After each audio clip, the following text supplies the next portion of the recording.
Welcome to Sports Talk with your host Connor Riley. Welcome to Sports Talk, a new show I'll be doing on the channel. In the future, I look forward to bringing some of my friends onto the show, get their opinions. If you have any topics, feel free. My email down in the description. Check it out. Send me an email. Other than that, let's get to it. All right. First thing I want to talk about was Super Bowl.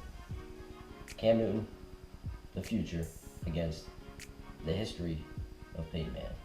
You got the youngest, one of the youngest quarterbacks in the league against one of the oldest, or the oldest quarterback in the league, starting quarterback that is.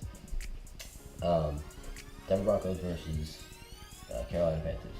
I think it's a good matchup, but it's going to be tough. I think Carolina's offense is too high octane for what Denver has on defense. I don't think, they have Von Miller, okay, DeMarcus Ware is slow.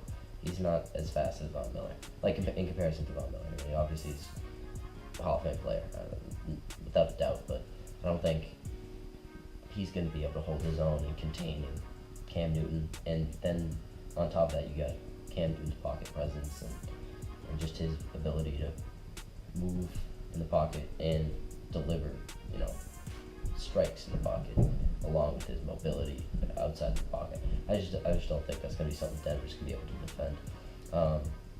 On Denver's favor though, I mean, they got a quarterback that's experienced. He's been to a Super Bowl. He's played hundreds of games in the league. He knows what he's doing.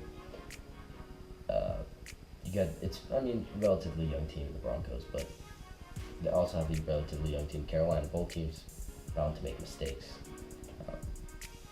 So I think that's going to be a big factor in it. I think Carolina's going to win. I'm rooting for Carolina. Being a Patriots fan, I want to see Denver win.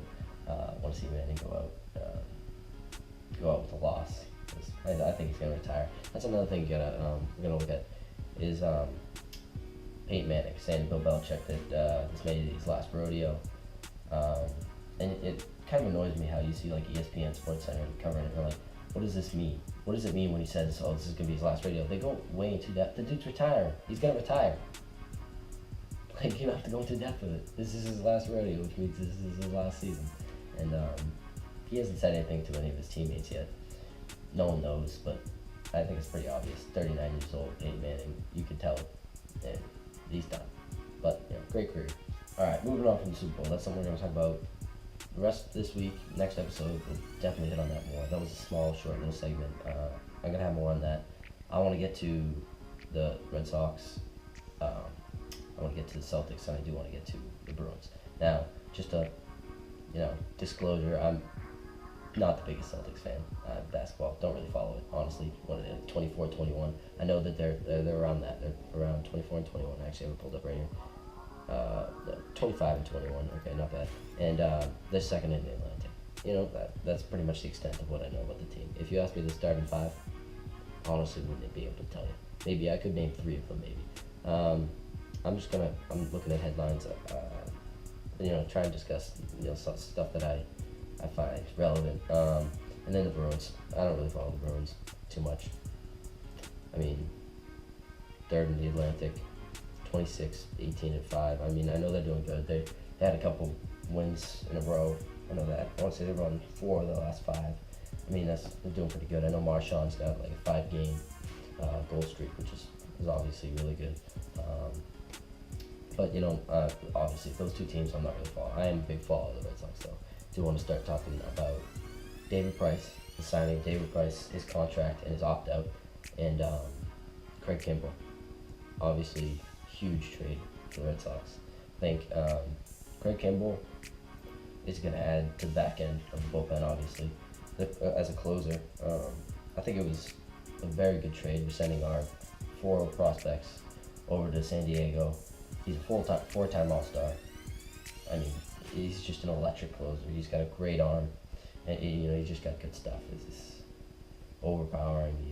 He's gonna close out any game in any situation. Just kind of like in comparison to like Andrew Miller or the Yankees. Red Sox used to have him. He's a very good closer. Similar. I mean, not with the way they pitch, just the way they can close out any game. Now, David Price, obviously, and it goes without saying, solid number 1 starter. You really can't get much better than it in the league. you only got a couple guys like you got Greinke. Like there's only a few you can name that are better than him. So I think that was a huge acquisition.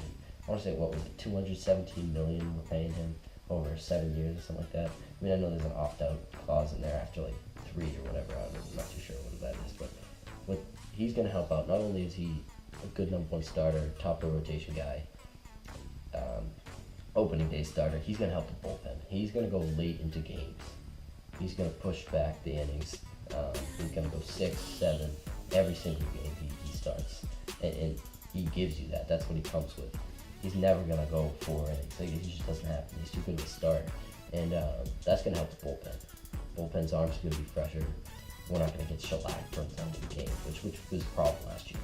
Our starters would go, they'd let up runs, they get pulled, and then we'd have to put in 3 guys for 4 innings-ish of work.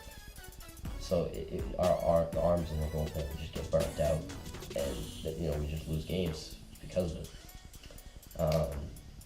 Definitely looking forward to the season though. Sox have had a great offseason, I think, and they got pitchers and catchers report. I want to say 23 days from now, so in February, truck day, February 10th, I'm pretty sure. Hanley Ramirez, I want to talk about him too. His move from left field to first base. I don't know how I feel about it. I know he's obviously a great player. I think this year will be his almost like a trial year. Him just playing first base. That's for sure what he's gonna do. Now he's been on the record saying it's really easy, not hard to do. Whatever. I don't play first base. I'm a catcher. But when Ortiz retires after this year, I think he's obviously going to claim that DH spot if we don't move him. And I think that'd be a good idea. His stats as a DH, 15 times better than when he was in the field. So I think that's going to be huge. All right, now on to the Patriots. I know I talked about football first, but I do want to get back to the Patriots. The loss of the Broncos. I mean, to be completely honest with you, at this time of year, like last year, say we lost the AFC Championship game, I'd be pissed. Because I knew our potential last year, and I knew that we would be a Super Bowl team. I didn't know if we were going to win. I was hoping we would win, and I had a feeling we would win against the Seahawks. But it was kind of like, we'd be really disappointed if we didn't get there. This year, we just get so injury riddled. I was okay with it. I was like, you know what, I kind of accepted it. I was like, whatever. Next year, we got Dion Lewis back, but we'll have Solder back. Bowman will swing back to the right side and not be slow as hell as he is at the left side, because he can't play there. Our offensive line, that's something we need to build. Like, I know we drafted like 4 offensive linemen last year in the draft. This year, we don't have our number 1 overall pick because it was a complete BS. Still haven't given us that back, because freaking Kraft thought it would help if he didn't appeal. I don't know why that would change anything, but that's one of the things that really got me bad is him not appealing the $1 million fine and number 1 and 4th round draft pick. So like we lost. Pretty much what we lost is like Malcolm Brown, like a player like him.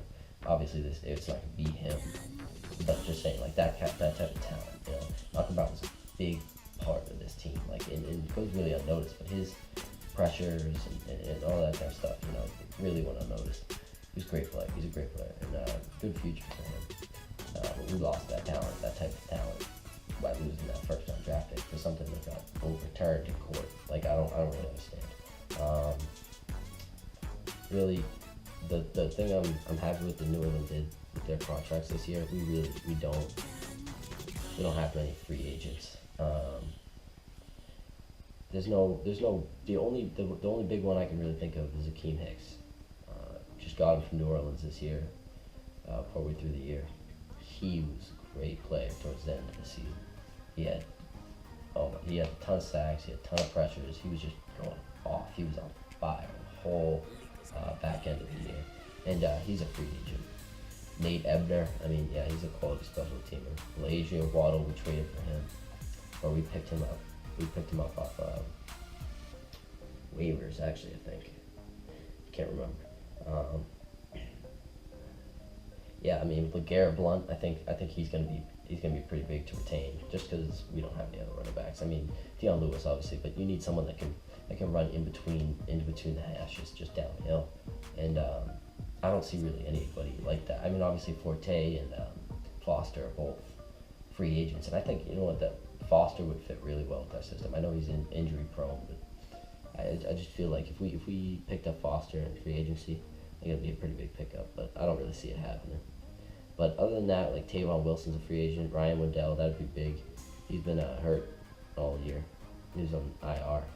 But I mean, other than that, there's not really many free agents. I think we did a good job structuring contracts around that.